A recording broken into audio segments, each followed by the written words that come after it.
अस्सलाम वालेकुम नाजरीन, आप देख रहे हैं नया पाकिस्तान और मैं हूं शहजाद इकबाल। वजीर आजम इमरान खान ऑपोजिशन की दोनों बड़ी पार्टीज यानी कि पीपल्स पार्टी और नून लीग पे पहले दिन से ये इल्जाम लगा रहे हैं कि ये दोनों पार्टीज एनआरओ की तलबगार हैं, हम पे दबाव डालते हैं, सड़कों पे निकलते हैं और कहते हैं कि हमें एनआरओ दो, अगर एनआरओ नहीं दोगे तो हुकूमत को गिरा दिया जाएगा। ये ब्लैकमेल किया जा रहा है हुकूमत को। ये मौक़िफ़ वजीर आजम का पहले दिन से है, लेकिन अब दोनों बड़ी पार्टीज, ऑपोजिशन की दोनों बड़ी पार्टीज यानी कि पीपल्स पार्टी और नून लीग एक दूसरे पे ये इल्जामात लगा रही है कि दूसरी पार्टी ने डील कर ली है, एनआरओ ले लिया है। पीपल्स पार्टी इल्जाम नून लीग पर लगा रही है, नून लीग इल्जाम पीपल्स पार्टी पे लगा रही है और दोनों पार्टी के मौक़िफ़ है कि दूसरी पार्टी क्योंकि डील कर चुकी है इसलिए उनके साथ सहूलतें अब दी जा रही हैं, उनको उनके साथ रियायत हो रही है।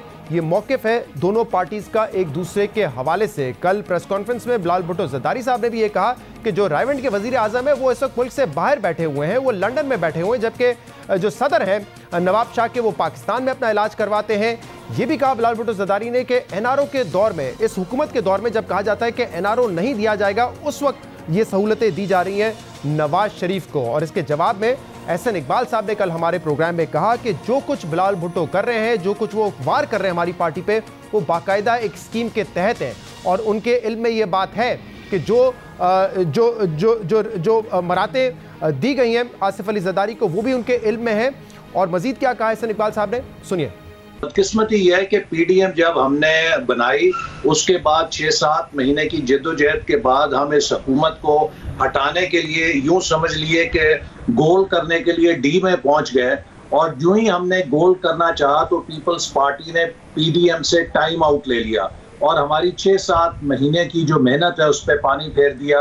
और अब ये जो हम पर वार कर रहे हैं बिलावल भुट्टो साहब, इससे ये लगता है कि इसके पीछे भी कोई स्कीम है। कहने को मैं भी बहुत कुछ कह सकता हूँ कि सदर साहब जरदारी साहब के हवाले से उन्हें क्या मराहत मिल रही हैं। पिछले 3 सालों में जिस किस्म का कड़ा एहतसाब मुस्लिम लीग नून ने देखा है कि पीपल्स पार्टी ने तो देखा ही कुछ नहीं है। ये किस एहतसाब की बात करते हैं?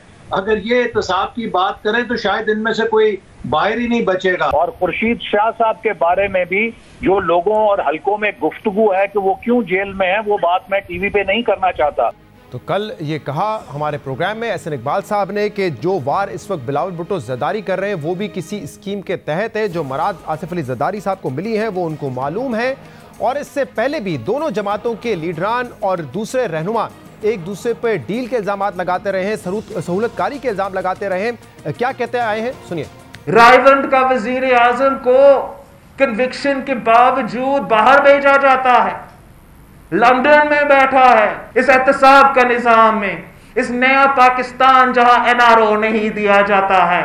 हुकूमत के असल सहूलतकार वो है जो इस्तीफों को लॉन्ग मार्च के साथ न ठीक करके लॉन्ग मार्च से पीछे हटे। दुनिया में शायद ये पहली मिसाल है कि लीडर ऑफ द ऑपोजिशन वो हुकूमती अरकान जो हैं वो उसको इलेक्ट कर रहे हैं, बल्कि सिलेक्ट कर रहे हैं। अगर आप ताबेदारी करनी है, अगर आपने सिलेक्ट होना है तो फिर आपको इमरान खान की पैरवी करनी चाहिए, खुल के आपको इसको ओन करना चाहिए कि आपने बाप के अहकामात माने हैं। हमारे रगों में ये सिलेक्ट होने वाला सिलसिला नहीं है। लाहौर से कोई दूसरा सियासी खानदान है जिसमें ये माजी उनका तो रहा है। अगर तो आसिफ अली ज़रदारी को जमानत मिल जाए तो डील है, नवाज शरीफ को जमानत मिल जाए, हमजा को जमानत मिल जाए, शाद खान अब्बासी को जमानत मिल जाए तो उसूलों की फतह है। सिलेक्टेड जो हैं शायद वो, अगर इमरान पहले नंबर का है तो दूसरे नंबर के आप हैं। जो अपनी ज़बान से फिर जाएगा, जो कुर्सी पर सौदा कर लेगा, जो एस्टेब्लिशमेंट के साथ मिलकर वहाँ से सेनेटर लाकर अपोजिशन लीडर बन जाएगा, तो उसकी कोई जगह पीडीएम में नहीं है। ये इस गवर्नमेंट को लीवरेज नहीं देना चाहते, इस गवर्नमेंट को लीवरेज नहीं देना चाहते तो अब तो सूरत हाल वाज़ेह हो गई ना। आए पंजाब में अभी भी अदम एतमाद लाएं, मैं अपनी जमात के साथ मिशावरत के बगैर कह रहा हूं, मैं उनको अपनी जमात की सपोर्ट एक्सटेंड करूंगा। हम पंजाब हुकूमत फारग करता। आम आदमी की आवाज पीडीएम है या वो जमात जो पीडीएम से अलग होकर पीटीआई में ब्रैकेट हो गई है?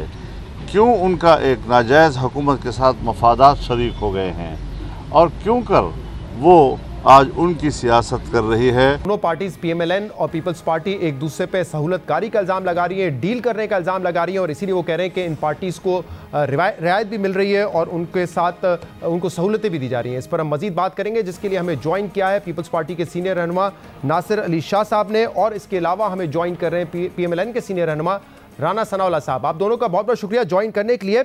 नासिर अली शाह साहब, एक अरसे से वजीर आजम तो कहते आए कि दोनों पार्टीज जो है वो एनआरओ चाहती हैं, एनआरओ नहीं मिलता तो सड़कों पर निकलते हैं और कहते हैं कि हुकूमत गिरा देंगे। लेकिन अब आपकी जमात इशारा दे रही है कि नून लीग ने डील कर ली है, नून लीग कहती है कि पीपल्स पार्टी की कहीं ना कहीं डील हो गई है और इसलिए उनको रियायतें मिल रही हैं। कल हमारे प्रोग्राम में बाकायदा एहसन इकबाल साहब ने कहा है कि जो कुछ बिलावल भुट्टो साहब इस वक्त कह रहे हैं, जो वार वो हमारी पार्टी पे कर रहे हैं, वो एक स्कीम के तहत कर रहे हैं और उनके इल्म में है कि किस किस्म की मरातें आसिफ अली जरदारी को दी गई हैं। तो क्या जो इमरान खान साहब कहते थे और अब नून लीग कह रहे हैं, पीपल्स पार्टी क्या डील कर चुकी है? बिस्मिल्लाहिर्रहमानिर्रहीम, अल्लाहुम्मा सल्ली अला मुहम्मदिन व आले मोहम्मद। अस्सलाम वालेकुम जी। देखें, कोई डील और ढील का कोई इशू नहीं है और मैंने अभी इंट्रो में सुना जो कुछ मेरे मोहतरम कह रहे थे और कि इनके साथ तो कुछ भी नहीं हुआ और जो कुछ हमारे साथ हुआ है वो आप सबके इल्म में है। अब तो खैर सब लोग कहते ही हैं कि न्याजी और नैब गठजोड़ है, लेकिन हमने तो नून और नैब गठजोड़ भी देखा था। पीपल्स पार्टी तो पिछले 5 साल भी भुगत रही है और जितने आसिफ अली जरदारी साहब जितना अरसा बहुत पहले भी पाबंदे सलासल जेलों में रहे हैं और कभी उन पर कन्विक्शन नहीं हुई, सब कुछ है। लेकिन मैं एक और बात आपको बताऊं कि चेयरमैन बिलावल भुट्टो जरदारी साहब ने नवाज़ शरीफ साहब पर कोई तनकीद नहीं की। ये नहीं उन्होंने कहा कि उनकी डील हुई है, उन्होंने वफाकी हुकूमत पीटीआई की हुकूमत का दोहरा मयार बताया और ये कहा कि ये जो एक पाकिस्तान कहते हैं इसमें 2 पाकिस्तान है। एक कोई अगर कन्विक्टेड भी हो तो बाहर जा सकता है, यहाँ पे कोई अपोजिशन लीडर हो तो उसको ज़मानत मिल जाती है, लेकिन अगर खुर्शीद शाह साहब को ज़मानत नहीं मिलती, हालांकि एहतसाब कोर्ट जो है जिसने एहतसाब ने उनके ऊपर केस दाखिल किया, उनकी कोर्ट ने उनको बरी कर दिया, लेकिन उसके बावजूद उनको आज़ाद नहीं किया और आज पौने 2 साल से भी ज़्यादा अरसा हुआ है कि वो कैद हैं।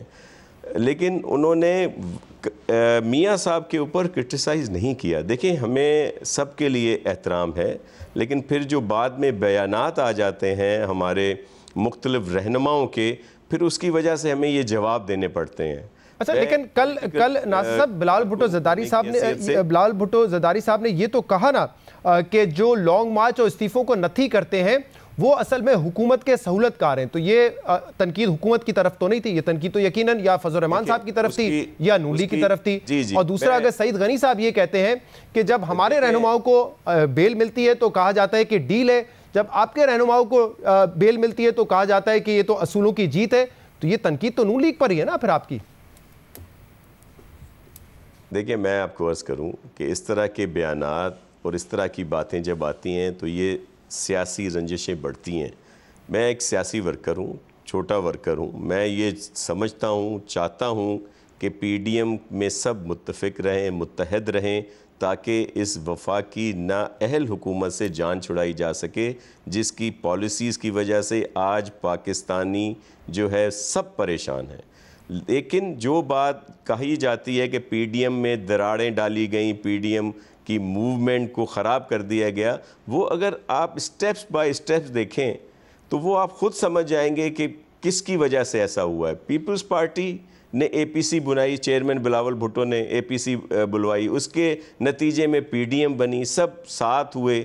जो उसमें शिकें डाली गई उसमें इस्तीफ़े की शिक आखिरी शिक थी। राना साहब मेरे इंतहाई मोहतरम हैं, सीनियर हैं, वो ज़रूर उसमें शामिल होंगे, उनके पास पूरी ये तजावीज़ होंगी। बाद में क्या हुआ कि इस्तीफ़ों पे आके एक रिट लगा ली गई, लेकिन जो बात मेरे चेयरमैन ने कही उसको जब फॉलो किया गया तो आपने देख लिया कि बाई इलेक्शंस में पीडीएम पूरे मुल्क में जीती और पीटीआई पूरे मुल्क में हारी। और फिर इसी तरह उन्हीं की तजवीज़ पर जब सेनेट में हिस्सा लिया गया तो सेनेट में जो कॉन्स्टिट्यूंसी है प्राइम मिनिस्टर की, नेशनल असेंबली, वहाँ पे भी पीटीआई को शिकस्त हुई, पीपल्स पार्टी का नहीं। पीडीएम का कैंडिडेट गिलानी साहब वहाँ पे जीते। सही, लेकिन मुझे जरा राणा साहब से इस पे बात करने दें। राणा साहब, तैयारियां थी तो उस वक्त एक मिनट सिर्फ उसको फिर नथी कर दिया गया कि लॉन्ग मार्च तब होगा जब इस्तीफे दिए जाएंगे, बजाय इसके कि उसी मूवमेंट को जारी रखा जाता और हम लोग अदम एतमाद की तहरीक पेश करके कामयाब होते कुछ अरसे के बाद, फिर इसमें इस तरह की दरारें आई। तो ये नासिर साहब स्पेसिफिकली मुझे बता दीजिए ना, ये नून लीग और दीगर जमातों ने क्यों किया? क्या उनको कोई रियायत मिल रही थी, कोई डील कर गए थे इसलिए किया, या बस एक हिकमत अमली में फर्क था और आपके ख्याल में उन्होंने गलत फैसला किया? देखें जो मैं समझता हूं, हमारी सोच, आईनी सोच, जमहूरी सोच इस लिहाज से है कि हम चाहते हैं कि अदम एतमाद करके इन हुकूमतों से जान छुड़ाई जाए। फिर अगर PMLN या PDM इलेक्शन भी चाहते हैं तो जो अगर हमारा प्राइम मिनिस्टर होगा या हमारा चीफ मिनिस्टर होगा पंजाब का, वो असेंबली तहलील करके भी तो इलेक्शन करवा सकता है। लेकिन मुझे पहले राणा साहब की तरफ आने दीजिए। राणा साहब, क्या नून लीग ने डील कर ली है इसीलिए आपको रियायतें मिल रही हैं, या आपको यकीन है कि पीपल्स पार्टी ने डील कर ली है और रियायतें पीपल्स पार्टी को मिल रही है? मुझे तो वैसे ज़ाती तौर पे इस बात के ऊपर पूरा यकीन है कि ना कोई PMLN ने डील की है और ना कोई PMLN को रायत मिल रही है, और पीपल्स पार्टी को भी कोई रायत मेरे पेश नज़र तो नहीं है और ना ही कोई डील वाली बात है। देखिए, मामला ये है कि इस वक्त अगर PDM नहीं तो एक मुतहदा अपोजिशन के तौर पे जो है वो पीपल्स पार्टी और PMLN ने इस मौजूदा जाली रजीम से इस मुल्क की और आवाम की जान छुड़ाने के लिए जो है वो स्ट्रगल करनी है। और इसमें जहाँ तक इस बात का तल्लक है कि जी फ़लाँ बयान आ गया, फ़लाँ बयान आ गया, तो ये तो अब की बात है ना। इससे पहले अगर आप 90 की दहाई में चले जाएं तो दोनों जमातों के दरमियान ऐसे हालात व वाक़यात रहे हैं कि जब इस सिलसिले में जो है वो बयानबाजी भी इंतहा पे रही और जो है वो तनाज़ा भी जो है वो आपस में क्लैश भी रहा, लेकिन उसके बाद फिर भी जमहूरियत की खातर जो है वो बेनज़ीर भुट्टो शहीद ने भी और मियाँ नवाज शरीफ ने जो है वो एक समझौता किया इस मुल्क की बेहतरी के लिए, जमहूरियत की बेहतरी के लिए और आइन की पासदारी के लिए। और अब भी जो है ये दोनों जमातें जो हैं ये इकट्ठी हुई हैं किसी ज़ाती मकसद के लिए नहीं, सिर्फ़ और सिर्फ आइन की पासदारी के लिए और इस मुल्क में जो है वो रूल ऑफ लॉ के लिए। अच्छा, मुझे राणा साहब ये बताइए, अगर आप कहते हैं कि किसी किस्म की डील ना नून लीग ने की है, आपको मुकम्मल यकीन है, और पीपल्स पार्टी ने भी नहीं की, तो कल जब हमारे शो पे थे एहसन इकबाल साहब और वो ये कह रहे थे कि जो कुछ इस वक्त बिलावल भुट्टो साहब कर रहे हैं ना वो किसी स्कीम के तहत कर रहे हैं, वो ये भी कहते हैं कि जो मरातें जरदारी साहब को मिली है वो भी उनके मालूम है, तो ये क्यों कहेंगे एहसन इकबाल साहब अगर किसी किस्म की डील नहीं है? आप अलग बात करेंगे, दूसरे रहनुमा अलग बात करेंगे? नहीं, देखिए, अब देखिए सियासी तौर पे ऐसे हो जाता है। अब अगर नासिर अली शाह साहब को आपने 2-3 एंगल्स दिए हैं तो उन्होंने कोई तेज़ बात नहीं की। अगर वो कोई तेज़ बात कर देते तो शायद उसका मैं भी जवाब को उसी तरह का दे देता और उससे बात फिर आगे बढ़ जाती। लेकिन देखें, मामला ये है कि इस वक्त इस मुल्क की बेहतरी इसमें है कि अपोजिशन की जमातें और ख़ास तौर पे दोनों बड़ी जमातें जो हैं इशू बेस्ड, अगर एक इशू के ऊपर अगर लॉन्ग मार्च के ऊपर इतफाक़ नहीं हो सका या लॉन्ग मार्च के बाद इस्तीफ़ों पे इतफाक़ नहीं हो सका, हमारा ये मौक़िफ़ था या हमारी ये असेसमेंट थी कि अगर लॉन्ग मार्च हो और उसके बाद पूरी अपोजिशन जो है वो पार्लियामेंट से बाहर आ जाए तो जो है ये इलेक्शन जो है वो इसी साल 2021 में होगा, बल्कि हम इस वक्त इलेक्शन में बैठे होते और ये इलेक्शन जो है फ्री होता, फेयर होता और आवाम को जो है वो अपना मैंडेट देने का मौका मिलता और जिसके भी हक में होता वो हमारे हक में होता या किसी और के हक में। बयानात की कोई हैसियत नहीं है, तो मतलब अगर आप इसी तरह सियासी इख्तलाफात और सियासी बयानात जो PTI के खिलाफ देते हैं वो भी बस वैसे ही है जैसे कि आप और पीपल्स पार्टी आपस में एक्सचेंज करते हैं बयानात, या उसकी कोई और अहमियत होती है? देखें, मैं ये अर्ज़ कर दूं कि अगर आप बयानात की बुनियाद के ऊपर तो आप थोड़ी सी मेहनत और कर दें, 90 की दिहाई में आपको बहुत ज्यादा जो है वो मवाद मिल जाएगा। जी मुझे पता है राणा साहब, और इसीलिए फिर 2007 में आप लोगों ने चार्टर ऑफ डेमोक्रेसी किया और अभी रिसेंटली तो मरियम साहिबा आके इतने पुरएतमाद तरीके से कहती थी कि वो लोग जो कहते हैं कि PDM में लड़ाई हो गई वो गलत है, वो कहती थी सारी बातें गलत है, बिलावल मेरा भाई है। अब आप कह रहे हैं कि नहीं हम दोबारा बयानात की तरफ चले गए। शहजाद मामला ये है, आइन की पासदारी और जमहूरियत जो है ये एक बुनियाद है, इससे कोई इनहराफ नहीं कर सकता, कोई सियासी जमात जो है वो इनहराफ नहीं कर सकती।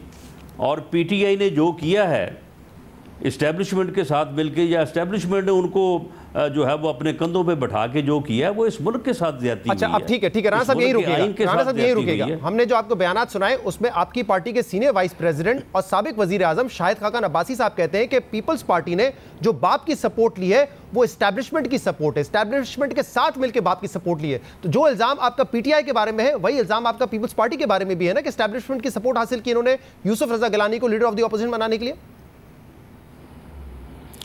देखिए, जो लीडर ऑफ द अपोजिशन बने हैं यूसुफ रज़ा गिलानी साहब, और उनको जो बाप के यानी वो जो बलूचिस्तान अवामी पार्टी है उसके जो वोट उन्होंने हासिल किए हैं, बिल्कुल उसके ऊपर हमें एतराज़ है। वो हमने एतराज़ जो है वो पीपल्स पार्टी के साथ उठाया है, लेकिन वो एतराज़ अपनी जगह पे है। लेकिन इससे ये तो नहीं है कि जो एक बुनियादी एक जदोजहद है मुत्तहिदा अपोजिशन की या PDM की, उससे जो है वो हम पीछे हट जाएं। और उससे तो आप पीछे हट गए ना राणा साहब। मैं नासिर साहब के पास जाने से पहले, नहीं बिल्कुल अगर आप पीछे नहीं हटे तो क्या वजह है कि आपने फिर वो दरगुजर नहीं की बात, और आप इनको वेलकम करते हैं। आप तो कहते हैं कि आप कह रहे हैं कि चैप्टर क्लोज हो चुका है पीपल्स पार्टी का PDM में, ये तो नॉन इशू है। अभी यही आप लोगों ने कहा ना, मरियम नवाज साहबा ने और फजल रहमान साहब ने, कि पीपल्स पार्टी एक नॉन इशू है हमारे लिए। देखें शहजाद, बात ये है कि आपने कल की बिलावल भुट्टो जरदारी साहब की तकरीर के एक एक लफ्ज़ को उठाया है, जो उन्होंने कहा है कि हम जो है वो बजट सेशन में एक मुत्तहिदा अपोजिशन बन के जो है उसमें अगर वो यानी अवाम दुश्मन बजट हुआ तो उसको हम रोकेंगे, और हमारे वोट सारे जो हैं वो on the disposal of the leader of the opposition Mian Shahbaz Sharif होंगे। ये भी तो उन्होंने कहा है ना जी, और आपने सिर्फ ये सुना और बाकी सारी तनकीद आपने लगता है इग्नोर कर दी। लेकिन नासिर शाह साहब, मैंने मुझे जरा स्ट्रेटजी समझाइए ना कि आपके लिए PDM के दरवाजे बंद हैं। जब PDM के हवाले से सवाल होता है तो कहते हैं कि पीपल्स पार्टी एक नॉन इशू है, ऐसा इशू है जिस पर हमने बात भी नहीं की PDM मीटिंग में। लेकिन फिर वो कहते हैं कि लेकिन पीपल्स पार्टी के साथ मिलकर हम पार्लियामेंट में जद्दोजहद जरूर करेंगे। क्या स्ट्रेटजी क्या है दोनों पार्टीज की? मतलब इतनी कमजोर स्ट्रेटजी लगती है कि वजीर आजम तो बड़े मुतमईन नजर आ रहे हैं अब कि हम कहीं नहीं जाने वाले। देखें, लगता ये है कि PDM में जितनी भी पार्टीज़ हैं उनको ऐसे समझ लिया गया है कि ये एक दूसरे की झैली तंजीमें हैं या किसी सूबाई में उनकी है। अगर सिंध है तो वो पीपल्स PMLN की कोई सूबाई तंजीम है सिंध में, या PMLN है तो वो कोई पीपल्स पार्टी की सूबाई तंजीम है वहाँ पे। इसी तरह KP में मौलाना साहब हमारी कोई, हम एक दूसरे के मुखालफत में, जैसे राना साहब कह रहे हैं कि 90 और पिछला अदवार आप याद कर लें या ज़्यादा दूर ना जाएँ, 2013 के बाद का ही देख लें तो बहुत कुछ एक दूसरे के ख़िलाफ़ हुआ है। लेकिन हम इस नाअहल वफाकी हुकूमत के ख़िलाफ़ एक हैं। मेरे चेयरमैन ने कल भी कहा है कि बजट में जितने भी अरकान पार्लियामेंट हैं वो मियाँ शहबाज शरीफ साहब के साथ होंगे, पीपल्स पार्टी के जितने भी अरकान हैं, ताकि बजट में टफ टाइम दिया जा सके। इसी तरह जब हम इनके ख़िलाफ़ हैं तो हम एक साथ हैं। बाकी ये इख्तलाफात हमारे होते रहते हैं, बयानात की गर्मा गर्मी आती है। मैं एक छोटा सियासी वर्कर हूँ, मेरी सोच मेरी जहन ये काम करता है कि इस वक्त इस वफाकी हुकूमत से जान छुड़ाने के लिए हम सबको साथ होना पड़ेगा। तो नासिर साहब, अगर नवाज शरीफ बाहर इलाज के लिए गए हैं, दरगुजर करना पड़ेगा। नासिर साहब, अगर नवाज शरीफ इलाज के लिए बाहर गए हैं तो वो उनका हक था कि वो बाहर जाएं, अपना इलाज करवाएं अपने डॉक्टर से, उस पर कोई एतराज नहीं है पीपल्स पार्टी को। जी बिल्कुल, उनके साथ विक्टिमाइजेशन हुई है, उनके ख़िलाफ़ जो केस हुआ, जो कुछ हुआ मियाँ साहब के ख़िलाफ़, शहबाज शरीफ साहब के ख़िलाफ़, या हमारी बहन मरियम साहबा के ख़िलाफ़, या हम तो समझते हैं कि ये जो मौजूदा हुकूमत है ये विक्टिमाइजेशन कर रही है। लेकिन उन्होंने, चेयरमैन ने आपको एक पाकिस्तान कहने वालों को दो पाकिस्तान दिखाए कि कहीं पे किस तरह हो रहा है, कहीं पे क्या हो रहा है, तो जान की अमान पाऊं। ठीक है, बहुत बहुत शुक्रिया राना सनाउल्लाह साहब, आप हमारे साथ मौजूद थे। नासिर साहब, आप हमारे साथ ही रहिएगा। एक ब्रेक के बाद जो सिंध के मामला है उस पर बात करनी है कि क्या तय पाया है, जो SOPs हैं कोरोना वायरस के, उसमें कोई नरमी लाई जाएगी या नहीं लाई जाएगी, और दुकानदारों से क्या बातचीत हुई है कि दुकानें क्या 6 बजे तक खुली रहेंगी, 8 बजे तक खुली रहेंगी, इस पर बात करेंगे नासिर हुसैन शाह साहब से एक ब्रेक के बाद। वेलकम बैक नाज़रीन। सिंध में कोरोना वायरस की जो SOPs हैं, क्या हुकूमत उस पर नजरसानी करने जा रही है? और दुकानदारों ने भी कहा था कि हम अब कबूल नहीं करेंगे कि 6 बजे हमारी मार्केटें बंद हो जाएं, हम 8 बजे तक बाजार खुले रखेंगे। इस हवाले से आज हुकूमत और ताजिरों के दरमियान मुज़ाकरात भी हुए हैं, उसका क्या नतीजा निकला इस पर हम बात करेंगे। और इसके लिए हमारे साथ मौजूद है नासिर हुसैन शाह साहब। नासिर साहब, बहुत बहुत शुक्रिया ज्वाइन करने के लिए। ताजिरों के साथ आज आपकी मुलाकात हुई, उन्होंने कल कह दिया था कि अब दुकानें हम 6 बजे नहीं 8 बजे तक खुली रखेंगे। क्या नतीजा हुआ है मुज़ाकरात का? जी अल्हम्दुलिल्लाह, अल्लाह के फ़ज़ल से मुज़ाकरात हमारे कामयाब हुए हैं और ताजिर तंजीमों का, एसोसिएशंस और इनके जितने भी लोग थे, मैं उन सब का शुक्रगुज़ार हूँ कि उन्होंने हुकूमत की तरफ से जो उन्हें कहा गया, रिक्वेस्ट की गई कि आप जो हमारे फ़ैसले हैं उन पर अमल करें, तो उन्होंने कहा कि बिल्कुल अमल करेंगे, लेकिन हमें उनकी तकालीफ़, उनकी परेशानियों का एहसास है। देखें, ये बड़े मुश्किल फ़ैसले होते हैं जो हमने किए हैं, अनपॉपुलर फ़ैसले हैं और उनके इश्यूज़ हैं, उनकी परेशानियां हैं, सब हमें इस बात का इदराक भी है। लेकिन अब हमारी मीटिंग मंडे को है जो टास्क फोर्स की, लेकिन CM साहब ने वो संडे को भी रख ली है कि उसमें जायज़ा लिया जाएगा कि परसेंटेज कितनी बढ़ी है, कम हुई है, क्योंकि जो हालिया इक़दामात किए हैं सिंध हुकूमत की तरफ से, उससे जो एक परसेंटेज बढ़ी हुई थी वो उसमें काफ़ी कमी हुई है और वो मज़ीद बेहतर होगी। प्रेशर कम जिस तरह हो रहा है हमारे हॉस्पिटल्स पर, तो हम ज़रूर जो मुतालबात हैं ताजिर बरादरी के, हमारे काबिल एहतराम भाइयों के, वो हम बिल्कुल मानेंगे। नहीं तो आज जो आप लोगों के कल हमने 3 बजे जी जो सेटलमेंट हुई है वो इसी बात पे हुई है कि मंडे को जब आप लोग मीटिंग करेंगे तो बाजार 8 बजे तक खुले रखने का फैसला कर लेंगे, क्योंकि आज यही कहा गया है ना ताजिरों की तरफ से कि हम पीर तक इंतजार करेंगे। तो पीर तक जो है ये फैसला होगा, उसके बाद कोई ऑप्शन नहीं होगा, हुकूमत को ये टाइम आगे बढ़ाना ही पड़ेगा। देखें, वो खुद भी समझते हैं, तमाम ताजिर तंजीमों के जो सरबराह हैं वो समझदार हैं। उन्होंने इस बात की भी हमें यकीन दहानी कराई कि वैक्सीनेशन के लिए वो अपने अपने जो एरियाज़ हैं वहाँ पे हमें सेंटर्स के लिए देंगे, जगहें देंगे, सपोर्ट करेंगे ताकि हम वहाँ पे भी लोगों की वैक्सीनेशन कर सकें। वो समझते हैं कि इससे ये वबा बहुत ख़तरनाक है। हमें भी उनका एहसास है, लेकिन ये सारे फ़ैसले परसेंटेज देख कर होंगे कि वो बढ़ रही है, कम हो रही है, हॉस्पिटल्स पर प्रेशर हमारा बढ़ रहा है या कुछ कम हुआ है। अगर कम हुआ है, परसेंटेज कम हुई है, तो बिल्कुल जो उनके मुतालबात हैं वो हम तस्लीम करेंगे, उन्हें ये जितनी फैसिलिटीज़ है वो प्रोवाइड करेंगे, रियायतें देंगे। अगर परसेंटेज में कम हुई है, लेकिन पॉजिटिविटी रेट में कमी तो हुई है, लेकिन अभी भी कराची का तो डबल डिजिट में है, तो ऐसी सूरत हाल में फिर रिलैक्सेशन देना या SOPs को और नरम कर देना, ये कैसे मुमकिन होगा? देखें, वो कल हमारी टास्क फोर्स की मीटिंग है जिसमें ये तमाम फैक्ट्स एंड फिगर आएंगे, अदाद शुमार जो होते हैं उसको देखकर फिर फैसला किया जाएगा। मैं दोबारा कहता हूँ, अगर ये परसेंटेज बढ़ी हुई होगी, हमारे हॉस्पिटल्स पर प्रेशर ज़्यादा होगा, तो जाहिर है हमें और मज़ीद फ़ैसले करने होंगे। लेकिन अगर बेहतरी हुई होगी तो हम क्यों अपने लोगों को तकलीफ़ में डालेंगे और परेशान करेंगे। सही। नासिर साहब, एक अच्छा इकदाम जो सिंध हुकूमत ने किया, उन्होंने कहा कि तमाम सरकारी अफसरान जो हैं वो लगवाएंगे वैक्सीनेशन, और अगर नहीं लगवाएंगे तो फिर उनकी जो जुलाई की तनख्वाह है वो रोक दी जाएगी। और दुनिया भर में ऐसे इकदाम लिए जा रहे हैं, कहीं पे सख्ती की जा रही है, कहीं पे इंसेंटिव दिया जा रहा है ताकि लोग वैक्सीनेशन लगाएं और जो भी उस हवाले से अफवाहें हैं या झूठ है उसको रद्द करें। तो ये बताइएगा कि सिंध हुकूमत ये फैसला जो है सिर्फ सरकारी मुलाजमीन तक कर रही है, या आगे जाके सिंध हुकूमत का इरादा है कि जो प्राइवेट सेक्टर में लोग काम करते हैं, कॉर्पोरेट एंटिटीज़ के ज़रिए उसको लाजिम बनाए कि लोग अपने एम्प्लॉयज़ की वैक्सीनेशन करें, या और भी सख्त इक़दाम लेने की कोशिश करेंगे? आपके जो नकलो हरकत है लोगों की वो लिमिट कर दें अगर वो वैक्सीनेशन नहीं लगाते तो?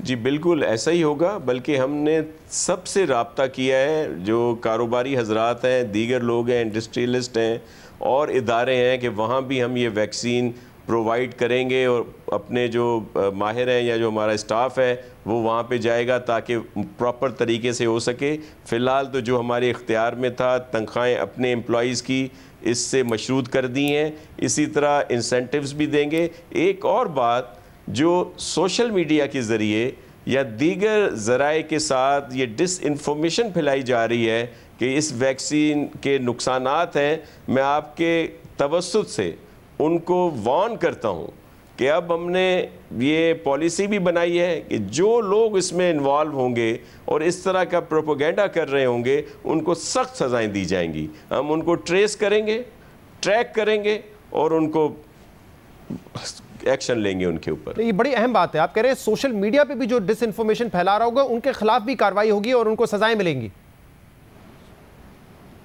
जी बिल्कुल, जो फैला रहा है कि जी ये वैक्सीन ख़तरनाक है। आप देखें पोलियो में भी ऐसे हुआ और अब इस वैक्सीन के लिए जो है उसमें अब देखें कितनी मुश्किल से मंगाई जा रही है, कितने इसके ऊपर एक्सपेंडिचर होता है।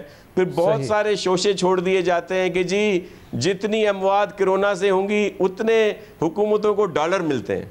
अब मतलब अजीब अजीब शोशे, जी वैक्सीन जो है ये लगाने से ये हो जाएगा। मतलब सही, बहुत शुक्रिया, बहुत बहुत शुक्रिया नासिर हुसैन शाह साहब हमारे प्रोग्राम में मौजूद थे। आप इंपॉर्टेंट बात करें, आप कह रहे हैं कि वैक्सीनेशन के हवाले से जो झूठ और डिसइंफॉर्मेशन सोशल मीडिया पे भी फैलाई जा रही है उनको बाकायदा ट्रैक किया जाएगा, ट्रेस किया जाएगा, उनके खिलाफ इक़दाम दिए जाएंगे, उनको सजाएं दी जाएंगी, क्योंकि इस वक्त ये यकीनन ज़रूरी है कि जो झूठा प्रोपेगेंडा है उसको आके रद्द किया जाए, बताया जाए कि हकीकत क्या है। कल हमारे प्रोग्राम में डॉक्टर यास्मीन राशिद साहबा ने भी बताया कि सारी इस तरह की इतलात कि इनफर्टिलिटी हो जाएगी अगर आप वैक्सीनेशन लगाएंगे, ये खबरें बिल्कुल बेबुनियाद हैं, इसमें कोई और किसी किस्म की सदाकत नहीं है। प्रोग्राम में शामिल करेंगे एक ब्रेक, इसके बाद मजीद बात करेंगे, हमारे साथ रहिएगा।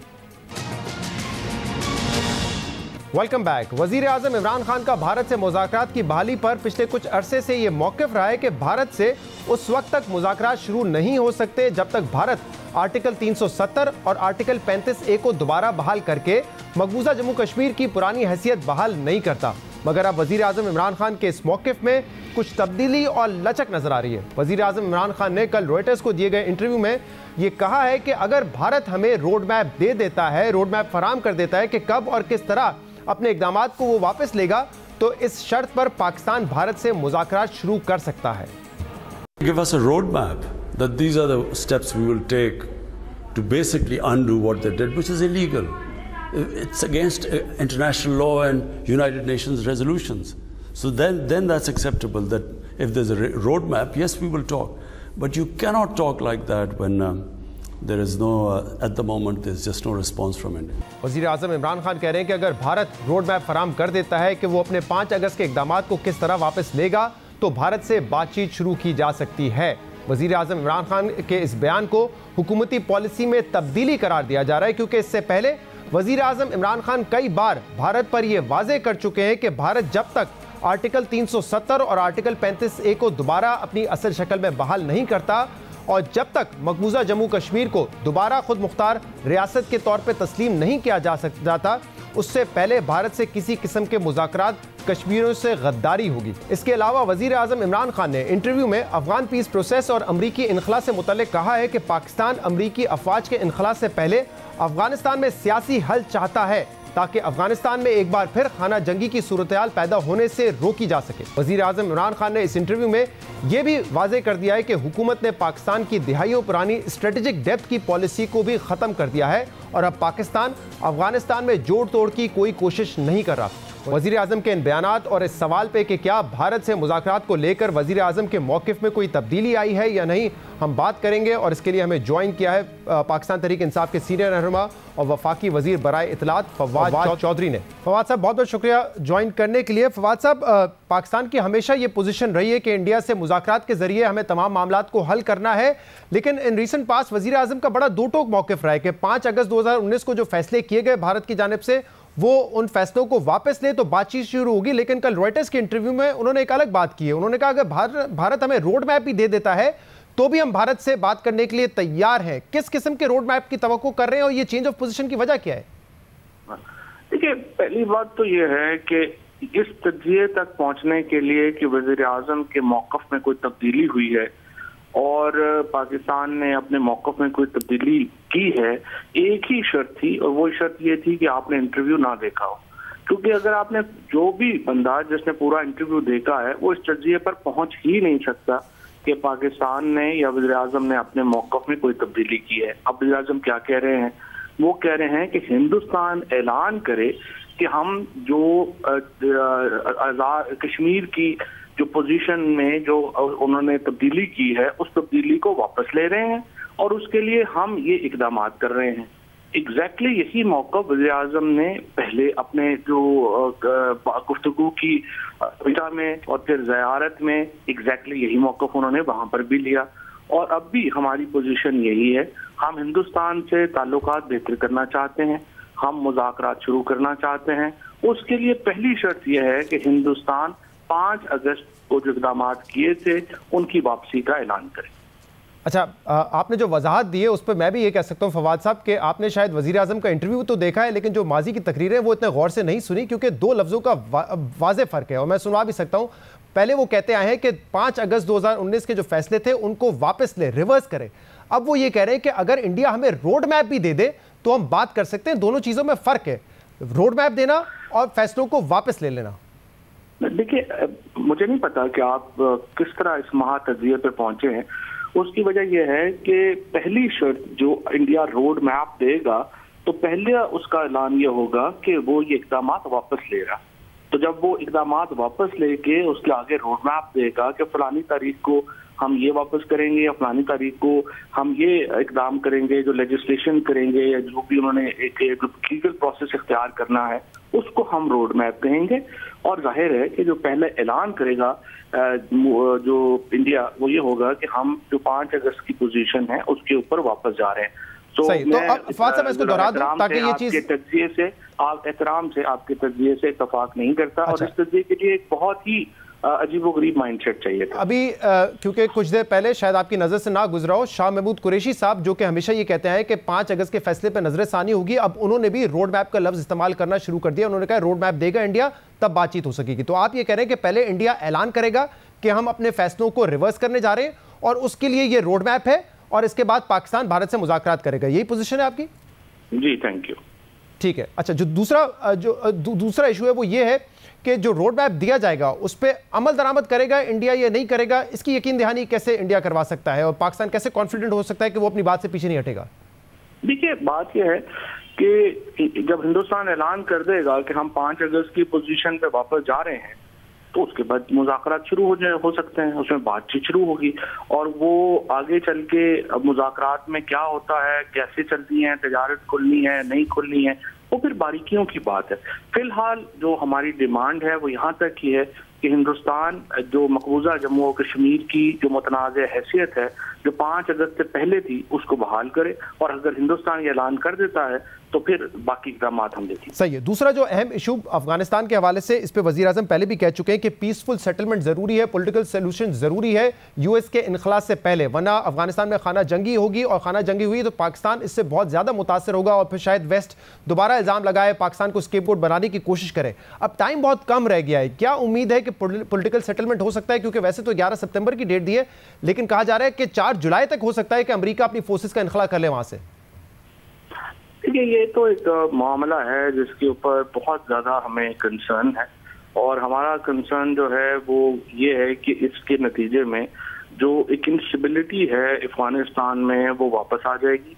और अगर वहाँ पर गैर मुल्की अफवाज भी नहीं होती और मौजूदा जो हुकूमत है उसकी कोई रिट नहीं होती और ये अफगान धड़े आपस में किसी मुफस्सल गुफ्तगू के बाद नतीजे पे नहीं पहुँचते तो उसके नतीजे में एक खाना जंगी को कोई नहीं रोक सकता। और इस खाना जंगी का जो नतीजा है उसके नतीजे में ये रीजन डिस्टेबलाइज होगा और जाहिर है कि पाकिस्तान को उसके ऊपर बहुत ज़्यादा हमारी कंसर्न है। और इसको हम चाहते हैं और शुरू से ही हम चाहते थे कि एक ऐसा हल निकले जिसमें ना सिर्फ अमेरिका बल्कि असल में जो अफगान के अंदर धड़े हैं वो मिलजुल के एक सोल्यूशन के ऊपर पहुंचे। सही, तो इसमें अब टाइम क्योंकि कम है तो क्या किया जा सकता है? क्या यूएस अपना इनखला उसमें उसको डिले करे? क्योंकि वज़ीर-ए-आज़म ने तो कहा है कि जब से यूएस ने ऐलान किया है कि हम बाहर निकलेंगे, तालिबान ने उसको अपनी जीत तस्वर कर लिया है और इसीलिए अब उनको दोबारा टेबल पर लाना बड़ा मुश्किल हो रहा है। देखिए, यही एक कैच 22 सिचुएशन है जिसका हम शिकार हैं कि इस वक्त जो अफगानिस्तान के अंदर हुकूमत है उसको, उसकी जो लेजिटिमेसी है उसको अफगान जो धड़े हैं वो नहीं मान रहे हैं, और जो तालिबान का मामला है उसको जाहिर है कि अफगान हुकूमत मानने को तैयार नहीं। तो दोनों अपनी अपनी पोजीशंस के ऊपर अड़े हुए हैं। हम बहरहाल हमारी पोजीशन यही है कि काबुल के अंदर जो भी तब्दीली होनी चाहिए वो डेमोक्रेटिक होनी चाहिए, और किसी को भी हक नहीं है कि वो तशद्दुद का रास्ता इख्तियार करे। और एक जो खला पैदा होगा अब उसको पुर करना एक बहुत मेजर प्रॉब्लम है, और इसमें पाकिस्तान ने सिंसियरली कोशिशें की हैं, और अगर आलमी ताकतें अपनी जिम्मेदारी अदा नहीं करती तो ये एक ह्यूमन ट्रेजेडी होगी, और उसकी तमाम तर जिम्मेदारी जो है वो आलमी ताकतों के ऊपर। और इस पर भी वज़ीर आज़म ने कहा है कि हम स्ट्रेटेजिक डेप्थ का कॉन्सेप्ट ख़त्म कर चुके हैं, लेकिन अगर खाना जंगी हुई, दबाव पाकिस्तान पे आए तो पाकिस्तान मजबूर हो जाएगा पोजीशन लेने में, और शायद पाकिस्तान को इन्वेस्ट करना पड़े फिर इस इशू में। देखिए ना, प्रॉब्लम यह है कि अगर वहाँ से माइग्रेशन होती है, पहले ही 30 लाख अफगान मुहाजिरीन पाकिस्तान में हैं, अगर मजीद माइग्रेशन होती है तो हमारा, हम चाहें या ना चाहें, उसका एक बहुत बड़ा मुआशी बोझ जो है वो हमारे मुल्क पर आएगा। हम कैसे उस सूरत हाल से निपटेंगे, हमारे लिए बहुत बड़ा सवाल है। उसके बाद जो अफगानिस्तान के अंदर जब भी सिचुएशन खराब होती है, हमारे यहाँ उसके असरात आते हैं, और उसको हम कैसे निपटेंगे। और सिर्फ इस वक्त सारा बोझ पाकिस्तान के ऊपर डाल देना ये बड़ी ज्यादती होगी, क्योंकि यहाँ पर जो अफगानिस्तान के अंदर जो इस वक्त एक पूरा मैस है वो पाकिस्तान का क्रिएटेड नहीं है, वो उन ताकतों का क्रिएटेड है जो, और उनको अपनी जिम्मेदारी इस पे अदा करनी चाहिए। बहुत बहुत शुक्रिया। फवाद चौधरी साहब हमारे साथ मौजूद थे, कह रहे थे कि इंडिया के इशू पे किसी किस्म की मौक़िफ़ पे तब्दीली नहीं है। पाकिस्तान का मौक़िफ़ आज भी ये है कि हिंदुस्तान बाकायदा ऐलान करे कि वो अपनी 5 अगस्त 2019 की पोजीशन से पीछे हट रहा है, यानी कि आर्टिकल 370 और 35A को बहाल करे। ये ऐलान होगा, उसके बाद इंडिया रोड मैप देगा, और फिर पाकिस्तान इंडिया से मुज़ाकरात शुरू करेगा। इससे पहले मुज़ाकरात शुरू करने का सवाल ही नहीं पैदा होता। आज के प्रोग्राम में इतना ही। शो से इजाज़त दीजिए। अल्लाह हाफ़िज़।